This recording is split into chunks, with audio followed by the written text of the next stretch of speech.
ఒకడే, ఆ దేవుడు క్రీస్తు మాత్రమే. We are here to worship only Jesus Christ. ఏ రోజు మీరు ఇక్కడికి వచ్చినా మనం ఆరాధించేది యేసుక్రీస్తు ఒక్కడిని మాత్రమే. దేవుడైన యెహోవాని, కుమారుడైన యేసుక్రీస్తుని, పరిశుద్ధాత్ముడైన ఆయన్ని మాత్రమే మనం ఆరాధిస్తాం. క్రిస్మస్ అనే మాటకు అర్థం ఏంటంటే, ఇంతకుముందు నేను చెప్పాను ఒకసారి, Christ plus mass is equal to Christmas. Christ plus mass అంటే క్రీస్తు యొక్క ఆరాధన. మాస్ అంటే ఆరాధన అని అర్థం అనమాట, క్రీస్తు యొక్క ఆరాధన.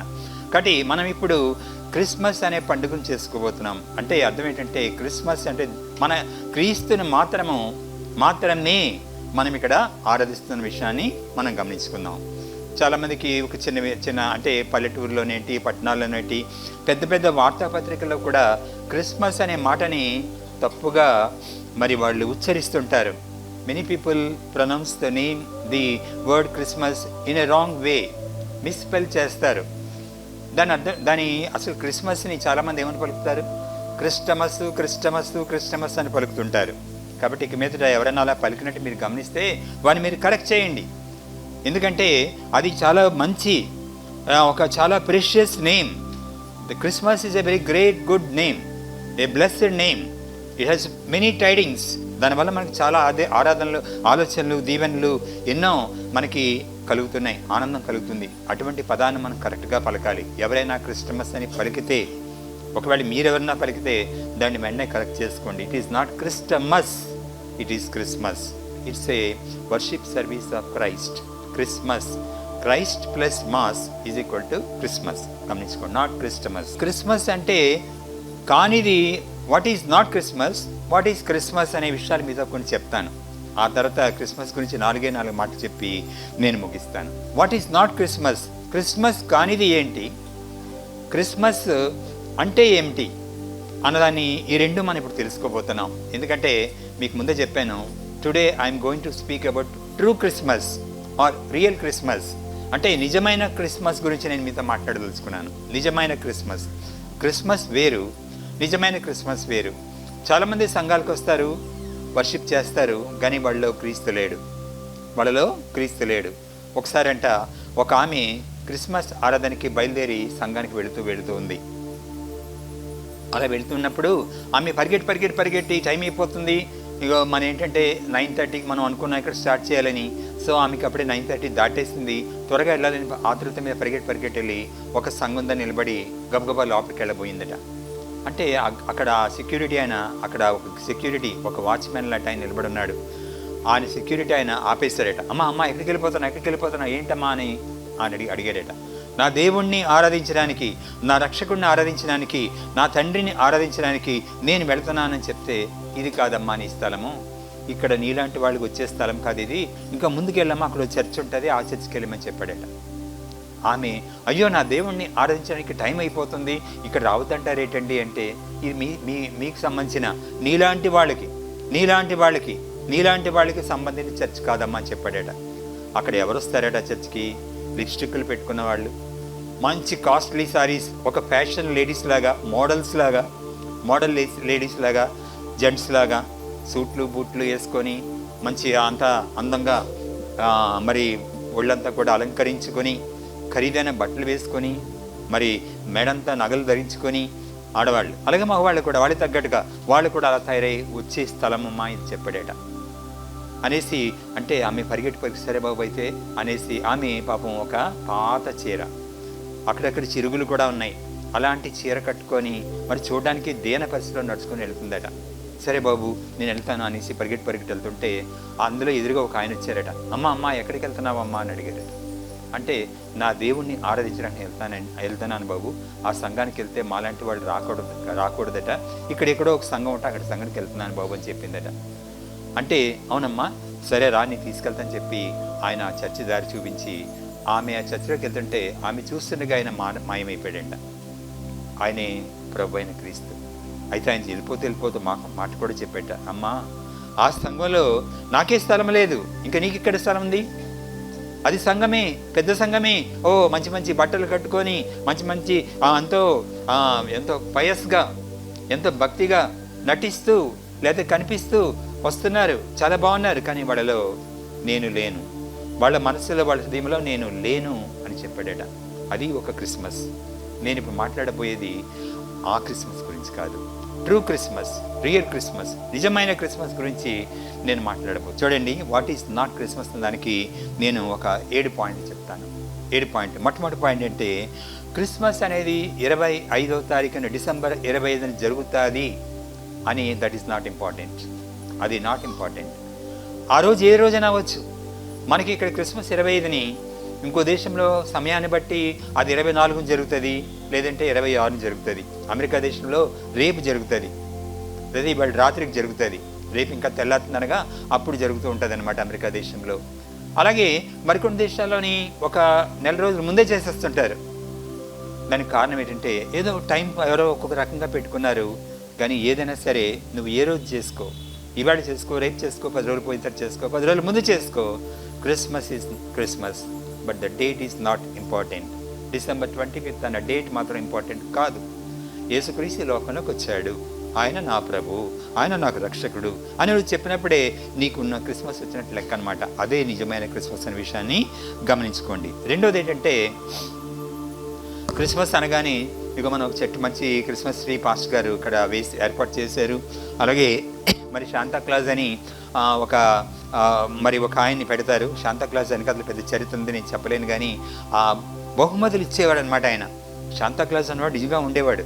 ఆయన దేవుని యొక్క కుమారుడు, దేవునిచే ప్రతిష్ఠ చేయబడిన ఒక మంచి కుమారుడు లాంటివాడు, కుమార్తె లాంటివాడు. సో ఆయన తన ఆస్తి అంతా కూడా, కోటీశ్వరుడు ఆయన, ఆస్తి అంతా అమ్మేసి పేదల కోసం అన్ని ఏర్పాటు చేసి, తనకి కంపెనీలు ఉన్నాయట. ఆ కంపెనీలన్నీ కూడా క్రిస్మస్కి ఒక 4-5 నెలల ముందు నుంచి కూడా బహుమతులు తయారు చేసి అందరికీ పంచివాడట. ఇచ్చుట మనం చెప్పుకున్నాను ఒకసారి, మీరు ఉన్నారు లేదు కానీ, ఇచ్చుట గురించి. క్రిస్మస్ మీన్స్ గివింగ్, ఇచ్చుట అని అర్థం అనమాట. యేసుక్రీస్తు యోహాను సువార్త 3:16 మనకందరూ తెలిసిందే, దేవుడు లోకంని ఎంతో ప్రేమించాను, తన కుమారుడైన ఆ యేసుక్రీస్తుని లోకానికి పంపించి మన కొరకై ఆయన శిలువపై మరణింపజేశాను. దీనికి మనకు రక్షణ ఇవ్వడానికి, మనల్ని కాపాడడానికి, మనల్ని గొప్పవాళ్ళుగా చేయడానికి. సో అటువంటి క్రిస్మస్ అది రియల్ క్రిస్మస్. కాబట్టి రెండోది ఏంటంటే, శాంతాక్లాజ్ ఈజ్ నాట్ ఇంపార్టెంట్. బహుమతులు ఇచ్చుట పుచ్చుకున్నట్టు అనేది ఇంపార్టెంట్ కాదు. What you give to your God, what you give to your Jesus Christ, what you give to your Holy Spirit. నువ్వు దేవునికి ఏమిస్తున్నావు, దేవుని కుమారుడైన యేసుక్రీస్తుకి ఏమిస్తున్నావు, పరిశుద్ధాత్మనికి నువ్వేమిస్తున్నావు అన్నది, దట్ ఈస్ మోర్ ఇంపార్టెంట్ అన్న విషయం గమనించుకోండి. సో ఫస్ట్ ఏం చెప్పాను, date December 25 is not important, December 25 not important కాదు. రెండోది ఏం చెప్పాను, శాంతాక్లాజ్ అంటే బహుమతులు ఇవ్వడం పుచ్చుకోవడం. పాస్ గారు ఏమిస్తారు, లేదా నేను వచ్చాను నేనేమిస్తాను, లేదా ఎవరో మీ చుట్టాలు బంధువులు మీ పిల్లలు, లేదా మీరు మీ పిల్లలకి ఏమిస్తారు అన్న విషయం, that is not at all important అనే విషయాన్ని మనం గమనించుకుందాం. ఇచ్చుట పుచ్చుకున్నట్టు అనేది అది ఓన్లీ ఒక ఫార్మాలిటీ. అది ఇవ్వకపోయినా ఇచ్చిన దానివల్ల ఏమీ బెనిఫిట్ లేదనే విషయాన్ని మనం గమనించుకుందాం. మూడోది ఏంటంటే, Christmas tree is not important. Christmas అంటే క్రిస్మస్ ట్రీ కాదు, క్రిస్మస్ అంటే డిసెంబర్ 25 కాదు, క్రిస్మస్ అంటే శాంతాక్లాస్ కాదు, అంటే బహుమతులు ఇచ్చట కాదు, క్రిస్మస్ అంటే క్రిస్మస్ ట్రీ కాదు. క్రిస్మస్ ట్రీ వల్ల మీకు ఇక్కడ రక్షణ రాదు. అదేంటంటే అందం కోసం మనం పెట్టాం, మనకి ఏదో సంతోషం కోసం పెట్టుకోండి కానీ, but that is not important అనే విషయాన్ని గమనించుకోండి. దట్ ఈస్ నాట్ క్రిస్మస్ అనే విషయం గమనించుకోండి. 4వ దానికి వెళ్దాం. అలాగే క్రిస్మస్ అనేసరికి బాగా ఉందిరే, మా నాన్నగారు నాకు మంచి డబ్బులు ఇస్తారు, ఆ డబ్బులు పట్టుకొని పెద్ద షాపింగ్ మాల్కి వెళ్తాను, వాళ్ళు బోల్డ్ కన్సెషన్స్ ఇస్తారు, ఆ కన్సెషన్స్తో మంచి బట్టలు మంచి బహుమానాలు కొనుక్కుంటాను, నేను ఇలా తయారవుతాను ఏదో మీరు అనుకుంటున్నారేమో. Shopping malls, concessions, discounts you receive from shopping malls is not at all important. That is not Christmas. మీరు షాపింగ్ మాల్స్లో కానీ షాపుల్లో కానీ మీరు తెచ్చుకునే క్రిస్మస్, మీ అమ్మగారు మీ నాన్నగారు మీకు ఇచ్చిన బహుమానాలు, మీరు పెద్దవాళ్ళు అయితే, నాలాంటి ముసలివాళ్ళు అయితే ఒకవేళ మా పిల్లలు నాకు ఇచ్చిన బహుమానాలు నాకు ముఖ్యం కాదు, అవి ముఖ్యం కాదు. ఆ బహుమతులు పేదవాళ్ళకి ఇచ్చి, దేవుని బిడ్డలకి ఇచ్చి, ఆ బిడ్డలు సంతోషించి ఆనందిస్తే అదే మనకి క్రిస్మస్గా భావించాలి. So taking gifts from parents or friends or other elders or buying discounts from shops is not at all Christmas. షాపులకు వెళ్ళి డిస్కౌంట్లో కొనుక్కోవడం అనేది that is not at all Christmas అనే విషయాన్ని గమనించుకోండి. తర్వాత కొత్త పాటలు పాడడం, అలాగే కొత్త బట్టలు ధరించడం, కొత్త బట్టలు వేసుకొని ఇటు తిరగడం, దట్ ఈస్ నాట్ క్రిస్మస్. నేను క్రిస్మస్ అనేసరికి చిన్నపిల్లలు అనేసరికి అమ్మ నాకేం కొంటావు, చిన్నపిల్లలు వాళ్ళు ఎల్కేజీ యూకేజీ ఫస్ట్ సెకండ్ ఒక 5th స్టాండర్డ్ అనుకుందాం, లేదంటే ఒక 10th క్లాస్ వరకు అనుకుందాం. సో ఆ లెవెల్ వరకు అమ్మ నాకేమి ఇస్తావు, ఇవాళ ఏం వండుతావు, ఏం తింటాం. That is not Christmas. ఏం వండుకున్నాం, ఏం తిన్నాం, ఏం ధరించాం, అవన్నీ ఇంపార్టెంట్ కాదు. ఎప్పుడు నిజమైన క్రిస్మస్ అంటే తర్వాత చెప్తాను. ఏంటంటే ఆ రోజు తిండి లేని వాళ్ళకి నువ్వు వండుకుందామన్న తిండి నువ్వు పెట్టగలిగితే దట్ ఈస్ క్రిస్మస్. నువ్వేం తిన్నావు అనుకున్నావో, నువ్వేం వండుకున్నావో లేనివాడికి, ఆ రోజు ఆకలితో మాడిపోయిన వాడికి వాడి దగ్గరికి వెళ్ళి, అటువంటి వాళ్ళ దగ్గరికి వెళ్ళి నువ్వు తినేది వాడికి పెట్టావంటే దట్ ఈస్ క్రిస్మస్. అదే రియల్ క్రిస్మస్. గమనించుకోండి. ఈటింగ్ స్పెషల్ డిషెస్ అంటే బిర్యానీలు, మరి ఫ్రైడ్ రైస్లు, లేదా పులావులు, చికెను, మటను, టర్కీ, ఇంకా ఏదేదో వండుకొని తింటాం. That is not Christmas. ఆ వండుకొని తినడం అనేది క్రిస్మస్ కాదు అన్న విషయం గమనించండి. ఆఖరిగా ఎక్స్చేంజింగ్ గిఫ్ట్స్. క్రిస్మస్ అంటే ఈ క్రిస్మస్ కాబట్టి మీ ఇంటి పక్క వాళ్ళకి, ఎదురు వాళ్ళకి, వెనక వాళ్ళకి, ముందోళ్ళకి, కింద వాళ్ళకి, అక్కడ మీకు తెలిసిన వాళ్ళందరికీ కూడా గిఫ్ట్స్ పంచడం కాదు. పంచండి. That can be on any day. ఆ రోజునే పంచాలి. క్రిస్మస్ కాబట్టి నీకు గిఫ్ట్ ఇచ్చాను అనుకోవడం కాదు. క్రీస్తుని అందరికీ మనం ఇవ్వడం నేర్చుకోవాలి. Let us be witnesses of God. Let us be witnesses of Jesus Christ. యేసుక్రీస్తు మనలో బయటికి మనం ప్రతిబింబించగలగాల. అది నిజమైన క్రిస్మస్ అనే విషయం మనం గమనించుకుందాం. So what is not Christmas అని చెప్పడానికి మీకు 7 అంశాలు చెప్పాను.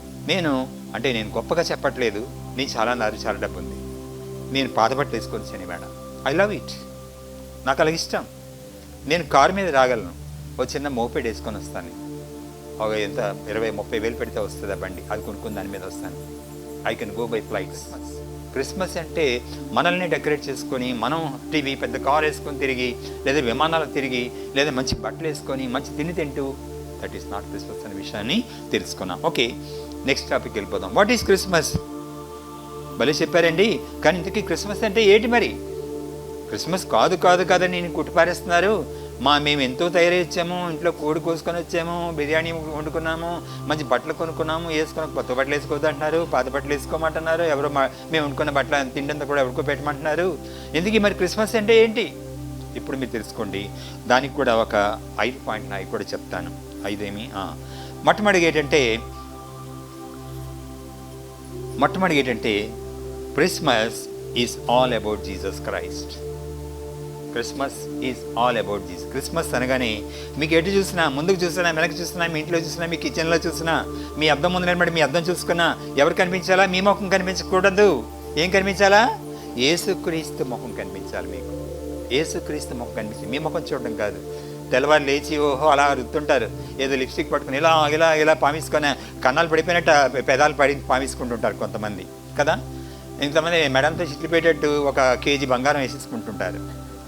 That is not that. మీరు ఏమి ధరించినా, ఏమి ఒక అద్దం చూసినా, మీ ఆభరణాలు చూసినా, మీలో ఇంట్లో ఏమి చూసినా దానిలో ఎవరు కనిపించాలి? క్రీస్తు కనిపించాలా. అదే నిజమైన Christmas. The first point is that Christ, Jesus should be visible to you in whatever way, wherever you see. నువ్వు ఎక్కడ చూసినా, ఎలా చూసినా నీ క్రీస్తు కనిపించాలా. అది మొట్టమొదటి పాయింట్. రెండో పాయింట్ ఏంటంటే యేసుక్రీస్తు తన జీవితం అంతా కూడా, తన యొక్క ప్రాణాన్ని, తన యొక్క జీవాన్ని అంతటిని కూడా నీ కోసం, నా కోసం ధారపోసాడు ఆయన. ఫిలిప్పీయుల రాసిన పత్రిక 2వ అధ్యాయంలోని మీరు చూసారంటే 1 నుంచి 10 వచనాలు చూసారంటే కనిపిస్తుంది.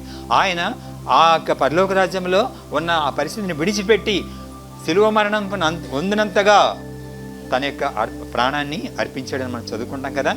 ఫిలిప్పీయుల రాసిన పత్రిక చదవండి, అందులో అక్కడ ఉంటుంది మీకు ఇవన్నీ కూడా కనిపిస్తాయి. 4, 5, 6 వచనాలు చదవండి. అక్కడ 2వ అధ్యాయం 4, 5, 6 ఫిలిప్పీయుల రాసిన పత్రిక అక్కడ ఉంటుందన్నమాట. ఆయన హీ ఎంప్టీడ్ హిమ్సెల్ఫ్, తను అలాగ పంపేసుకున్నాడంతే.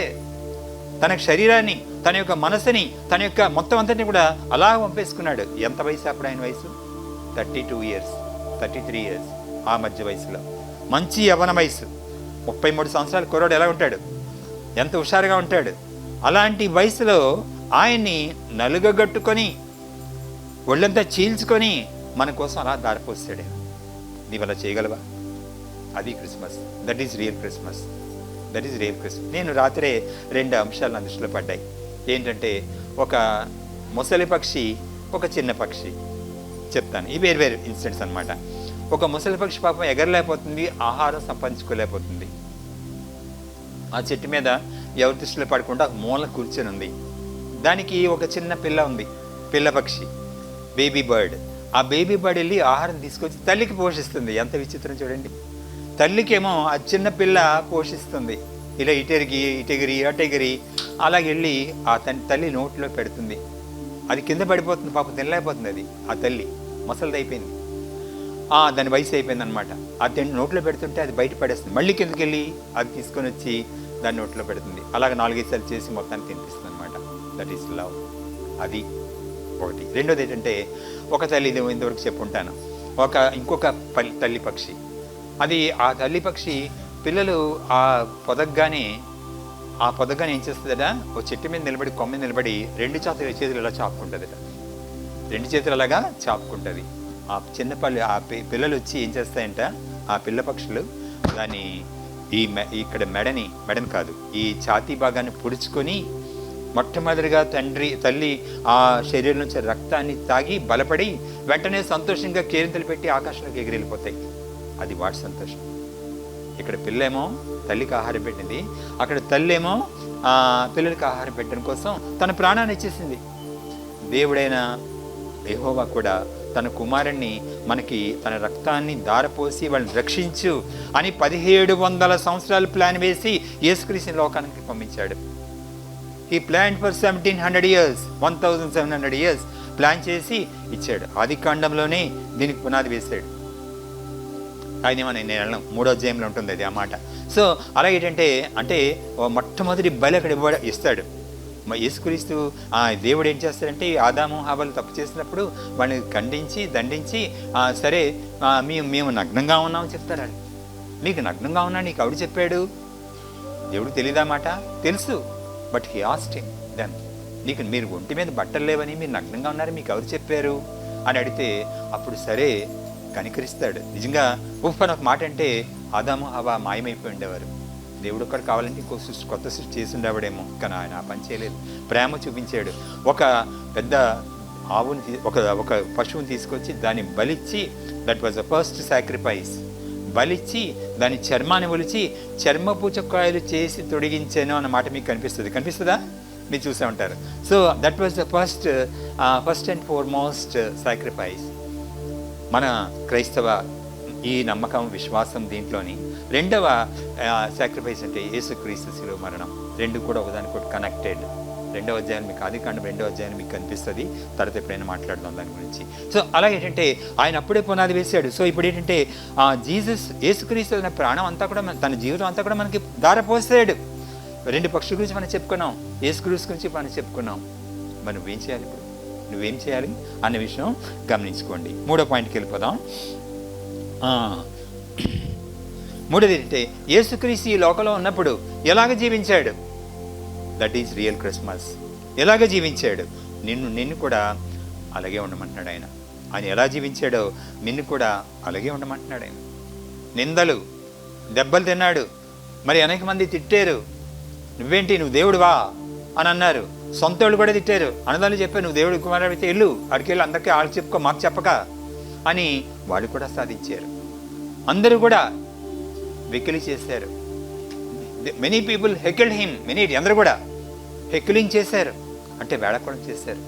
కానీ ఆయన దేనికి కూడా చలించలేదు. నేను నా తండ్రి చిత్త ప్రకారం, నా తండ్రి ఆజ్ఞ ప్రకారం ఈ లోకానికి వచ్చాను, అది చేసి నేను తీరుతాను, చేసిన తర్వాత నేను ముగించుకొని వెళ్తానని చెప్పాడు. దేనికి కూడా ఆయన భయపడలేదు. అనుకోండి, మీకు ఇష్టం వచ్చినట్టు పర్లేదు, నీకు కూడా అలా ఉండగలవా? ఎవరైనా ఒక మాట అంటే మనం వెంటనే మనం ఒక లెంపకాయ కొడతాం, లేదంటే మరి 4 మాటలు మనం అంటాం. ఒక తిట్టువాడు తిరిగితే దాన్ని తిడతాం. దేవుడు అలా చేశాడా? యేసుక్రీస్తు అలా చేశాడా? నో. ఈ షోడ్ హిస్ గ్రేస్ అండ్ అస్.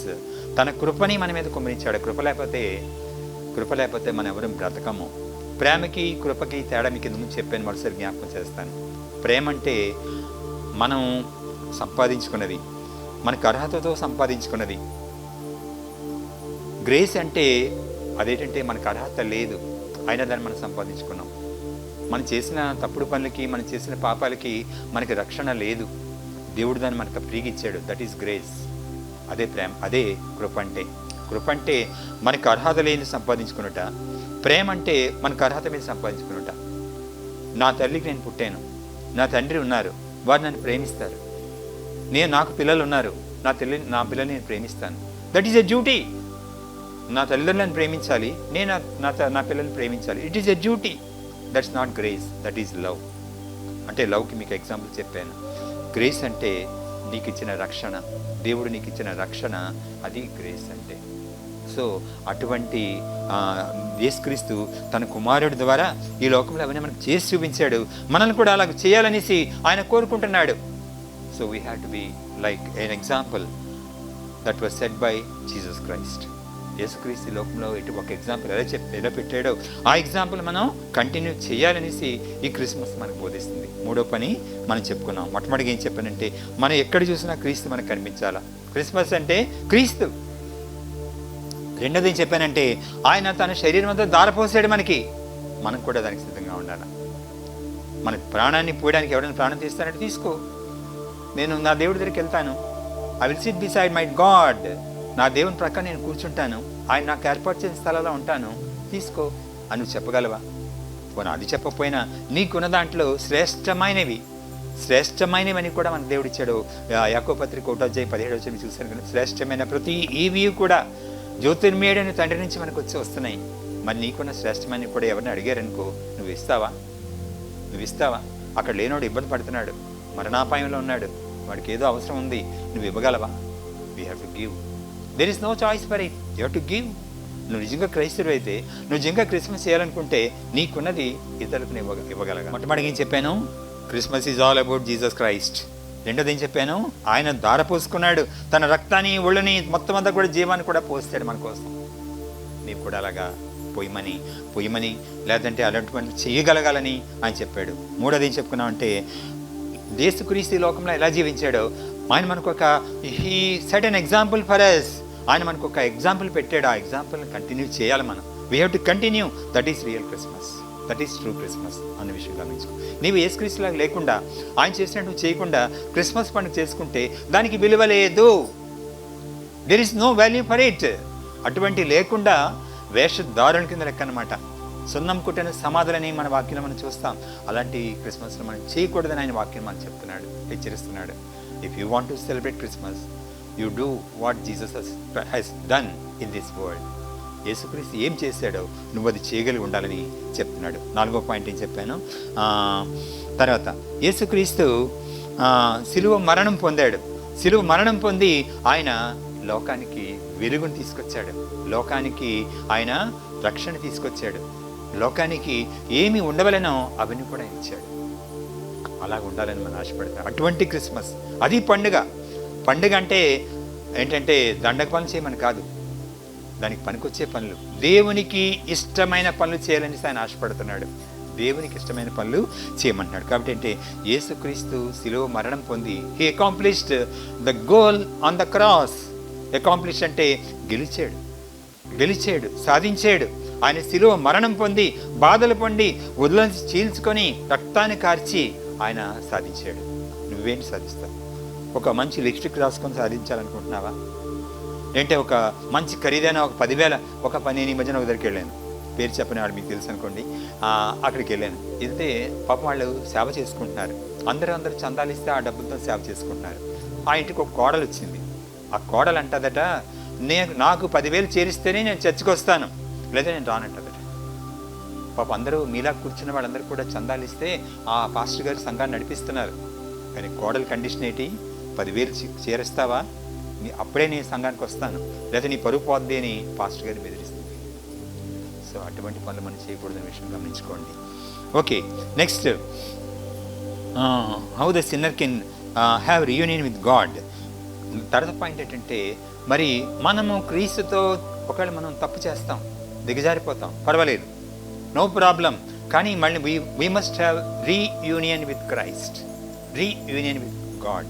దేవునితో మళ్ళీ మనం కలవాలి. ఒకవేళ గత సంవత్సరం, లేదంటే ఒక 10 సంవత్సరాల కిందటి నుంచి, లేదంటే ఎప్పుడో ఒకప్పుడు, నువ్వు చిన్నవాడవైతే కొన్ని సంవత్సరాలు, పెద్దవాడైతే ఎన్నో సంవత్సరాలు అలా కష్టాల్లో ఉన్నావు అనుకో, ఉంటే అప్పుడు దేవుడు చెప్తున్నాడు, రా బిడ్డ, నా దగ్గర రా, నేను క్షమిస్తాను, నా రాజ్యంలో చేర్చుకుంటాను అని ఆయన చెప్తున్నాడు.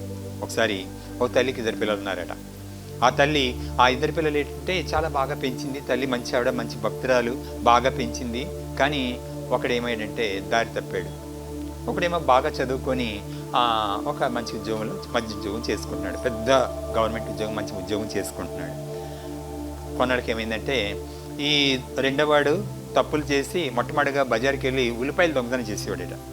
తర్వాత చేపల బజార్కి వెళ్ళి చేపలు దొంగతనం చేసి చేపలను జేబులు పెట్టేసుకునేవాడట. జేబులు పెట్టుకొని ఇంటికి వచ్చి తెచ్చి ఇచ్చేవాడట. ఏదో కష్టపడి సంపాదించానని తల్లికి ఇచ్చేవాడట. గజ దొంగ అయిపోయాడు. కొన్నాళ్ళకి గజ దొంగ అయిపోయాడు. పోలీసులు పట్టుకున్నారు, జైల్లో పెట్టారు, మరణశిక్ష వేశారు. హత్యలు చేశాడు, మరణశిక్ష వేశారు. వేసిన తర్వాత తీసుకెళ్లారు. ఆ జడ్జి గారు ప్రకటించేశారు, ఈయనకి మరణశిక్ష, ఒక 10 రోజుల్లోని ఈయనకి ఉరి తీసేయాలి అని ప్రకటించారు. అంటే నేను చెప్పిన మాటలు అయిపోయింది, కానీ జరగడానికి కొన్ని నెలలు పట్టింది. మేబీ 1 or 2 years కూడా పట్టి ఉండొచ్చు. ఓకే, అయిపోయిన తర్వాత మొత్తానికి ఆ ఉరి తీసే టైం వచ్చింది. ఆ ఉరి తీవే దొంగల కట, ఇటువంటి వీళ్ళు హంతకులు కట, లేదంటే నేరస్తులు కట ఆఖరిగా ఒక ఛాన్స్ ఇస్తే కోరుకోమంటారట. నీకేం కావాలి కోరుకో, మేము చేస్తామంటారట. నీకేమైనా మంచి ఫుడ్ కావాలా, నీకేమైనా చికెన్ కర్రీ బిర్యానీ కావాలా, లేదంటే నీకేమైనా ఐస్ క్రీమ్ కావాలా, ఏం కావాలంటే అది, లేదా మంచి బట్టలు వేసుకొని ఒక రోజంతా నువ్వు ఇక్కడ తిరుగుతావా సరదాగాను, ఏం కావాలంటే కోరిక తీరుస్తారట. అడిగారట. అంటే ఆయన అన్నాడట, మా అన్నయ్యతో నేను కాసేపు ఒంటరిగా మాట్లాడాలి.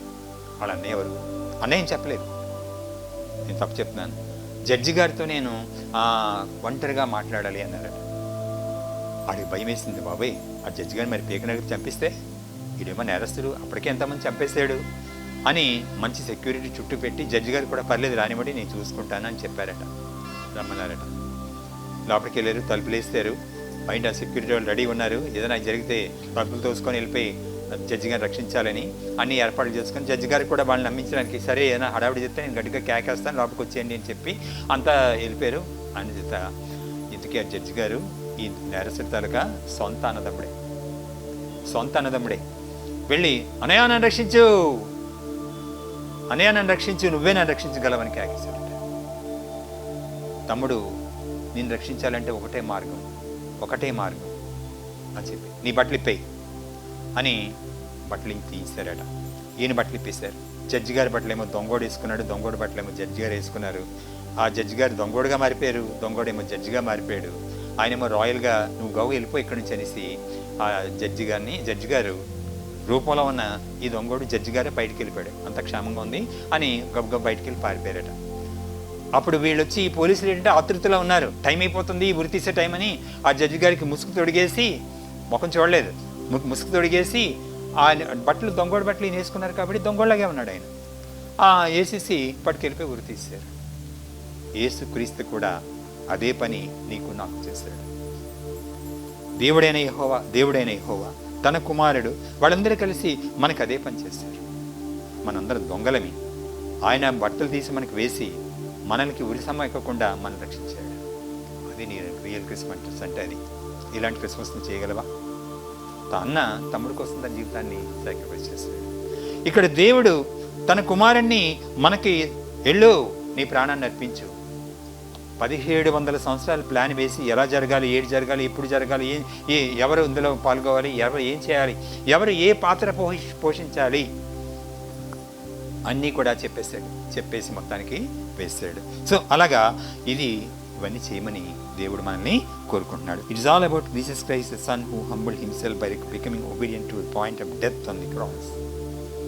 యేసుక్రీస్తు మరణం పొందడానికి సిలువెక్కి ఎలాగైతే తన ప్రాణాన్ని అర్పించాడో, తనకున్నవన్నీ ఇవన్నీ నావేమి లేవు, మీరు ఎక్కడైనా భోజనం చేశాడని లేదంటే ఏదో డ్రింక్ తాగాడని అవి మీరు ఎక్కడ చూసారా? అందరికీ భోజనాలు పెట్టాడని చదువుతున్నాం. అయితే నువ్వు చూస్తాం మనం లూకాసు వార్తలో కనిపిస్తుంది, ఆయన భోజనము చేయుటకై వారిలో కూర్చుండని అన్న మాట. ఎక్కడ కూర్చున్నాడు తెలుసా? 2 ఇళ్ళు చెప్పాడు అక్కడ. 2 ఇళ్ళు, ఒకటేంటంటే ఆయనకి ఇష్టమైన ఇల్లు, ఒకటంటే కుష్ఠరోగి అయిన సీమోను గృహము. ఆయన కుష్ఠరోగి, ఆయన ఇంట్లో కూర్చొని భోజనం చేస్తున్నట్టు బైబిల్లో రాయబడి ఉంది.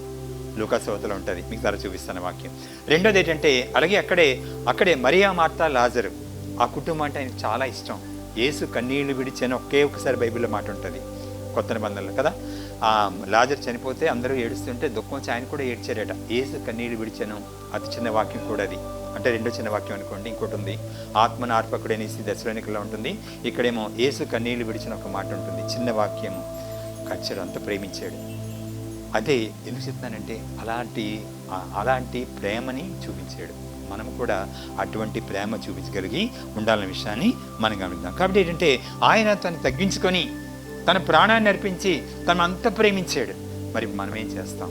ఇప్పుడు ఆఖరిగా యేసుక్రీస్తు లేకపోతే, నీ జీవితంలో లేకపోతే, నీ గృహంలో లేకపోతే, నీ బిడ్డల్లో లేకపోతే, నీ తల్లిదండ్రుల్లో లేకపోతే, there is no Christmas for you. నీకు అసలు నీ జీవితంలో క్రిస్మస్ లేదు, నీ ఇంట్లో క్రిస్మస్ లేదు, నీ ఊర్లో క్రిస్మస్ లేదు, నీ దేశంలో క్రిస్మస్ లేదు. ఎన్నో దేశాలు నాశనం అయిపోతున్నాయి. ఎంతోమంది నాయకులు చచ్చిపోతున్నారు. ఎంతోమంది పెద్ద పెద్ద వాళ్ళు అడ్రస్లు లేకుండా వెళ్ళిపోతున్నారు. అలెగ్జాండర్ 32 సంవత్సరాల వయసు చచ్చిపోయాడు. ప్రపంచం అంతా గెలుద్దాం అనుకున్నాడు, సగం ప్రపంచాన్ని గెలిచేశాడు కూడా. మిగతా సగం గెలవడానికి వెళ్ళిపోతుంటే అతను భారతదేశం సరిహద్దులోనే చనిపోయాడు. భారతదేశం తర్వాత ఈ ఆఫ్ఘనిస్తాన్ ఆ ప్రాంతంలో చనిపోయాడు. చనిపోయి అని చెప్పాడట. 3 పనులు చెప్పాడట. నేను వెళ్ళిపోతున్నప్పుడు నా శవాన్ని వైద్యులు మాత్రమే మోయాలని చెప్పాడట. వైద్యులు మాత్రమే మోయాలి. ఎందుకంటే ఒరే వైద్యులారా, మీ చేతిలో ఏమీ లేదు, దేవుడు మీకు జ్ఞానం ఇస్తే కానీ మీరు ఎవరిని రక్షించలేరు, కాబట్టి అందుకే అందరికీ తెలుసుకోవాలి, అందుకే మీరు నా శవాన్ని మోయని చెప్పాడు. రెండోది ఏం చెప్పాడంటే చేతులు రెండు కూడా బయట పెట్టమన్నాడు. ఆ కాఫిన్కి ఆ పెట్టెకి 2 వైపులా కన్నాలు పెట్టి 2 చేతులు బయట పెట్టమన్నాడు. ఏం చేత నేను నా తల్లి గర్భం నుంచి బయటకు వచ్చినప్పుడు ఒంటరిగా, ఒంటి మీద వస్త్రాలు లేకుండా, నా చేతిలో ఏమీ లేకుండా వచ్చాను, వెళ్ళిపోయినప్పుడు కూడా అలాగే వెళ్ళిపోతున్నాను, కాబట్టి నా ఆస్తులను రక్షించలేదు అని చెప్పాడట. మూడోది ఏంటంటే నేను సంపాదించిన, ఎత్తుకొచ్చిన, ఈ గెలుచుకున్న దేశాల నుంచి నేను ఎత్తుకున్న బంగారం, వెండి, వైడూర్యాలన్నీ కూడా అలా దారంతా పారిసుకెళ్ళిపోండి, పేదవాళ్ళని వాటిని ఏరుకుని వాళ్ళు హ్యాపీగా బతుకుతారు అని చెప్పాడట. ఏమీ కూడా ఆయన ఉంచుకోలేదు, అన్నీ కూడా ఆయన దాన ధర్మం చేసి వెళ్ళిపోయాడు. ఇది పరిస్థితి. కాబట్టి అటువంటి పరిస్థితిలోకి మనకు రావాలనేసి దేవుడు మనల్ని కోరుకుంటాడు. Christmas is a memory of God's love. Christmas అనేది దేవుని యొక్క ప్రేమకు చిహ్నము. అంటే ఇప్పుడు నేను చెప్పిన దానికి సారాంశం ఇచ్చేస్తున్నాను అనమాట. ఎన్నో మీకు ఎక్స్ప్లెనేషన్ ఇచ్చాను, దానికి దేవుని వాక్యంలో బైబిల్ మాట కూడా చెప్తాను, ఎక్కడ ఉందో వర్స్ కూడాను. So Christmas is a memory of God's love. దేవుని యొక్క ప్రేమకి చిహ్నముగా ఈ క్రిస్మస్ చేయబడుతుంది. కానీ దేవుడు అంటున్నాడు, నేను వాళ్ళని ప్రేమిస్తున్నాను, వాళ్ళను ప్రేమించడం లేదు. They are not loving me. నేను వాళ్ళంతో ప్రేమిస్తున్నాను, నాకు సమస్తం వాళ్ళకి ఇస్తాను. అయ్యో 8వ దావీదు కీర్తన మీరు చదవండి ఇంటికి వెళ్ళి, ఏముంటుంది అక్కడ, నాకంటే కొంచెము తక్కువ వానిగా, దేవుని కంటే కొంచెము మాత్రమే తక్కువ వానిగా వాళ్ళు చేసేనని చెప్తున్నాడు అక్కడ 5వ వచనంలో. 8వ కీర్తన 5వ వచనం చూడండి. నాకంటే కొంచెము మాత్రమే తక్కువ వానిగా చేసుకున్నానని చెప్తున్నాడు. ఎంత ప్రేమించాడు మనల్ని, ఆయనలాగా మనం చేసుకున్నాం. We're like Jesus Christ. మన స్వరూపం దేవులాంటి స్వరూపమే, మనలాంటి స్వరూపం అయింది కూడా అని చెప్తున్నాడట అక్కడ. కానీ మనం ప్రేమించలేకపోతున్నాం. We are not loving him. ఇప్పుడైనా ఇకమేటైనా ఆయన ప్రేమించడం మనం నేర్చుకుందాం. రెండోకి వెళ్ళిపోతాను. ఇది మీకు కావాలంటే అదే మనం ఇందాక నేర్చుకున్నాము. యాకోబు పత్రిక 4వ అధ్యాయం 4వ వచనం. ఎవరైనా ఇంట్రెస్ట్ ఉంటే రాసుకుంటారు, ఇంటికి చూసుకొని టైం లేదు. అలాగే రోమీ రాసిన పత్రిక 12:2 కూడా చూసుకోవచ్చు, మీకు అక్కడ ఉంటుంది. రెండోది పాయింట్ ఏంటంటే Christmas is a memory of God's giving. ఇచ్చుట. దేవుడు మనకి ఇచ్చాడు. ఏమిచ్చాడు? అతి శ్రేష్టమైనది కాదు, అతి శ్రేష్టమైన బహుమానం మనకి ఇచ్చాడు. మనం కూడా అలాగే ఇవ్వాలా. We have to give. మనకిచ్చిన దేవుడు మనకి అనుభవించడానికి కాదు. నువ్వు తిను, లేని వాళ్ళని తినిపించు, అది మనకు చెప్తున్నాడు. లేనివాడు అందరికీ తినిపించు. అయితే అలాంటి మనస్సు మనకు ఉంటేనే నువ్వు నిజంగా క్రిస్మస్ చేస్తున్నట్టు లెక్క, లేదంటే కాదనే విషయం నువ్వు తెలుసుకో. దీని వాక్యం ఎక్కడుందంటే హెబ్రీ రాసిన హెబ్రీ పత్రిక 10వ అధ్యాయము 8 నుండి 10 వచనాలు. అలాగే అదే అధ్యాయంలో 17, 18 వచనాల్లో మీకు దీని దాకా మాటలు కనిపిస్తాయి. అక్కడేంటి? Christmas is a memory of God's giving. దేవుని యొక్క దాతృత్వము, the behaviour of donating, the behaviour of giving. ఇచ్చుట అన్నది మీకు అక్కడ కనిపిస్తుంది. ఇవ్వడం అనేది చాలా శ్రేష్టమైనది, చాలా మంచిది. మనం ఎంత ఇస్తే అంత తిరిగి మనకు వస్తుంది. మీకా పత్రికలో, మీకా గ్రంథంలో ఉంటుంది కదా, అది మీరు ఎంత ఇస్తే ఇంకా ఎన్నో రెట్లు తిరిగి మీకు వస్తుంది. నా జీవితంలో నేను అనుభవిస్తున్నాను కూడా అది. మేము ఇస్తాము, అందుకని ఎక్కువ మేము సంపాదించుకోగలుగుతున్నాం. ఇప్పుడు నేను ఆ విషయాలు చెప్పను, కానీ వీఆర్ హ్యాపీ. ఇవ్వడం వల్ల నాకు లేకుండా ఇస్తాను. ఒక్కొక్కప్పుడు అప్పుడప్పుడు నేను ఆహారం కూడా తిన్నాను. నేను ఎవరైనా ఆకలిగా ఉంది అంటే నా ఆహారం కూడా వాళ్ళకి ఇచ్చేస్తాను, నాకున్న డబ్బులని కూడా ఇచ్చేస్తాను, తినండి, బీ హ్యాపీ అని చెప్తాను. నేను ఆకలితో ఉంటే, అసలు చెప్పాలంటే ఆకలిగా ఉంటే మనలో ఉన్న రోగాలు చాలా పోతాయి. అలాగే నేను స్వస్థపరచబడుతున్నాను. దానికి వేరే ప్రసంగం తర్వాత చేస్తాను, ఇప్పుడు చెప్పను, నో టైం. సో అయిపోయింది కదా, మూడో దానికి వెళ్ళిపోదాం. ఇంకో రెండే, మూడోది చెప్పేస్తే నాలుగోది అయిపోయింది. Christmas is a memory of God's saving. దేవుడు మనకిచ్చే రక్షణకి క్రిస్మస్ అనేది ఒక జ్ఞాపకము. The saving, it is a memory, it's a memory of saving. మొట్టమొదటి చెప్పాను మెమరీ ఆఫ్ గాడ్స్ లవ్, రెండోది మెమరీ ఆఫ్ గాడ్స్ గివింగ్, మూడోది అంటే మెమరీ ఆఫ్ సేవింగ్. నేను రక్షించడానికి ఇది ఒక జ్ఞాపకంగా క్రిస్మస్ ఏర్పాటు చేయబడింది. చూడండి, దేవుడు లోకముని ఎంతో ప్రేమించాను మనం నేర్చుకున్నాం. అలాగే నశించిన దానిని వెతికి రక్షించడానికై యేసుక్రీస్తు ఈ లోకానికి వచ్చాడు. సరదాగా షికారు కొట్టడానికి రాలేదు ఆయన, మనల్ని రక్షించడానికి వచ్చాడు. నశించిన దానిని వెతికి రక్షించడం కోసం ఆయన మనల్ని వెతుకుతున్నాడు, మనల్ని పట్టుకుంటున్నాడు. రెండరా, నేను మీకు రక్షణ ఇస్తాను, నా రాజ్యంలో చేర్చుకుంటాను, రండి, మీరు ఏ పరిస్థితిలో ఉన్నా పర్లేదు, రూకలు లేకపోయినా పర్లేదు, రండి, ఆహారం తీసుకెళ్ళండి. యెషయా గ్రంథము 55వ వచనంలో మీకు కనిపిస్తుంది. నా ప్రియులారా రండి, ఆహారం లేకపోతే రండి, మీకు రూకలు లేకపోయినా రండి, నేను మీకు ఇస్తాను, డబ్బులు లేకపోయినా, మీ దగ్గర ఏమి లేకపోయినా రండి, నేను ఇస్తానని చెప్తున్నాడు. Is calling us, inviting us. ఆయన పిలిచి రండి, తీసుకోండి, ఆహారం తినండి అని చెప్తున్నాడు. అది మూడోది. ఈ వచనాలు ఎక్కడంటే రోమీయులకు రాసిన పత్రిక 3వ అధ్యాయం 23వ వచనము, 3వ అధ్యాయం 23వ వచనము. అలాగే యోహాను సువార్త 3:17-18, ఇందాక 3:16 చదివాము. అదే అధ్యాయము 3:17-18 వచనాలు కూడా మాకు ఇది కనిపిస్తుంది. అది లాస్ట్ది. Christmas is memory of God's blessing. Christmas is memory of God's blessing అంటే అర్థం ఏంటంటే దేవుడు మనకిస్తున్న దీవెనలన్నిటికీ ఇదొక సింబల్ అనమాట. ఈ రోజు నువ్వు క్రిస్మస్ చేసుకుంటున్నావంటే దేవుని కృపను బట్టి, దేవునికి దీవెని బట్టే నువ్వు చేయగలుగుతున్నావు. లేకపోతే ఎంతోమంది మరణించారు. మన కరోనాలో ప్రపంచం మొత్తం మీద 10 లక్షల మంది చచ్చిపోయారు. ప్రపంచం మొత్తం మీద 10 లక్షల మంది. ఇంకో రకమైన మరి కరోనా వైరస్ ఏదో వచ్చిందట. దానివల్ల అదేంటంటే చాలా తొందరగా స్ప్రెడ్ అయిపోద్ది, తొందరగా చంపుకొని వెళ్ళిపోద్దట. ఇంకా మార్గం లేదు, అది వచ్చిందని చనిపోవడమే. అలాంటి వ్యాధులు, బాధలు, కష్టాలు మన దగ్గరకు వస్తున్నాయి. ఈ వ్యాధులు, బాధలు, కష్టాలు దేనికి పెడుతున్నాడంటే దేవుడు మనకి పరీక్ష పెడుతున్నాడు. ఆ పరీక్షలో మనం పాస్ అయితే అప్పుడు ఆయన తన రాజ్యంలో చేర్చుకుంటాడనే విషయాన్ని మనం జ్ఞాపకించుకోవాలి. ఒక పెద్ద ప్రెసిడెంట్గా, కంపెనీ తాలూకా డైరెక్టర్ గారు ఉన్నారట. చాలా పెద్ద కంపెనీ, కోట్లు పెట్టుబడి పెట్టి వ్యాపారం చేస్తున్న కంపెనీ డైరెక్టర్ గారట. ఆయన అన్నారట, నేను ఓల్డ్ అయిపోయాను, నేను ముసలివాడిని అయిపోయాను, కాబట్టి ఈ కంపెనీ వ్యవహారాలను కూడా నా కింద పనిచేస్తున్న డిప్యూటీ డైరెక్టర్స్ చాలామంది ఉన్నారు, ఒక 20 మంది ఉన్నారు. ఆ 20 మందిని పిలిచారట, రండి, మీకు అందరికీ ఒక పరీక్ష పెడతాను, ఆ పరీక్షలో ఎవరు పాస్ అయితే వాళ్ళే నా తర్వాత డైరెక్టర్ అయిపోతారని చెప్పారట. ఆయన ఏం చేస్తారంటే, మనం ఏం చేస్తాం మీకు అర్థం చివరికి, వాళ్ళందరూ ఏం చేస్తారట, వాళ్ళందరికీ పిలిచి ఏం చేస్తారు, కూర్చోబెట్టి తన జేబులో చేయిపెట్టి తీసి ఒక్కొక్కరికి ఒక విత్తనం ఇచ్చారట. మొక్క నాటే విత్తనం ఒకటి ఇచ్చారట. ఇచ్చిన తర్వాత ఏం చేస్తారు, మీరు నాటండి, తర్వాత నేను సంవత్సరం పోయిన తర్వాత మీకు రమ్మంటాను, మీరు ఆ విత్తనం నుంచి వచ్చిన మొక్కని పట్టుకొని నా దగ్గర రండి. ఎవరి మొక్క బాగా ఫలిస్తే వాళ్ళకి నేను నా డైరెక్టర్ పదవి ఇచ్చేస్తాను, నేను దిగిపోతానని చెప్పారట. అందరూ వెళ్ళారు, ఆ విత్తనం నాటారు. అలా మొత్తానికి ఏమైందంటే ఒక సంవత్సరం పోయిన తర్వాత వాళ్ళందరూ, సంవత్సరం అయిపోయింది, చక్కగా చూసుకున్నారు, మంచి మంచి మొక్కలు తయారయ్యి మొక్కలన్నీ పట్టుకొని వచ్చి ఆయన ముందు కూర్చోబెట్టారు.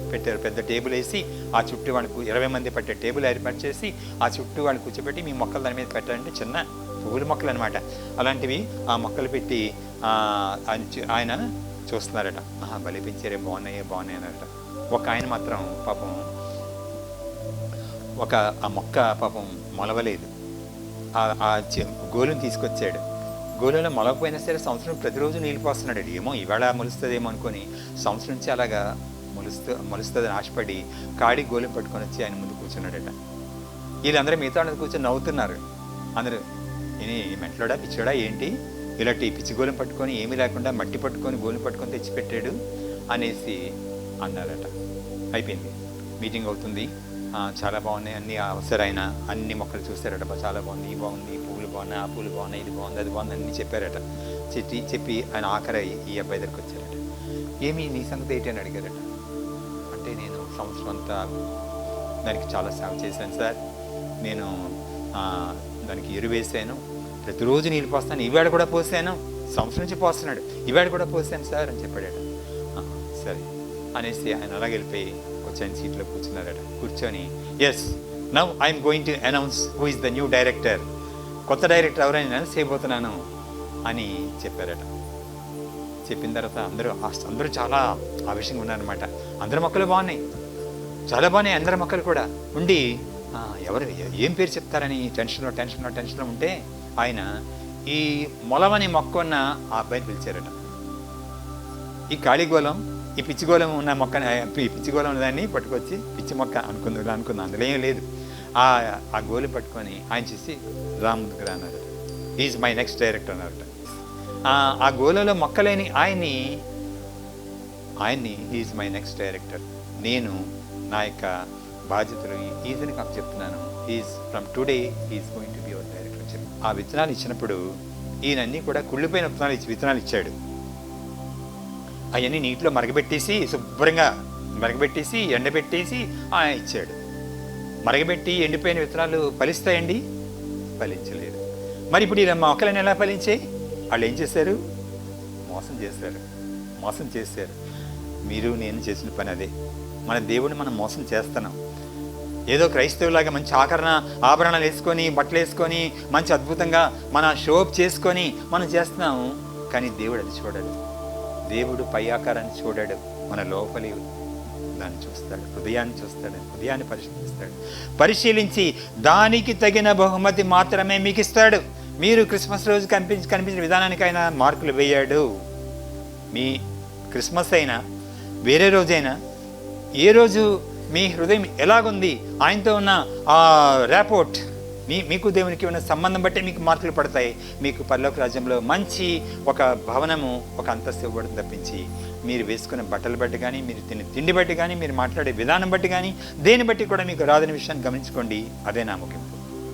కాబట్టి అటువంటి క్రిస్మస్ చేసుకోవడానికి మనం ప్రయత్నించేద్దాం. ఆయన ఒక్కడే ఆ ఎండిపోయిన విత్తనాన్ని అలాగే ఇది మొలవదు, ఇది మొలవలేదు అని చెప్పి ఆ మొక్కనే తెచ్చి చూపించి, ఆ గోలనే చూపించి ఆయన డైరెక్టర్ అయ్యాడు. మీరు కూడా నీతిగా నిజాయితీగా ఇప్పుడు మనం చెప్పుకున్న అవన్నీ కూడా మీరు చేయగలిగితే మీరు కూడా దేవుని రాజ్యంలో ప్రథమ స్థానంలో చేరుతారు అనే విషయాన్ని గమనించుకొని ఆ రకమైన క్రిస్మస్ చేయడానికి మనం ఎల్లవేళలా మనం తయారై ముందుకు సాగాలని మిమ్మల్ని అందరినీ కోరుకుంటూ నా వాక్యాన్ని ముగిస్తున్నాను. దేవుడి చిన్న వాక్యాన్ని దీవించిన గాక. ఆమేన్.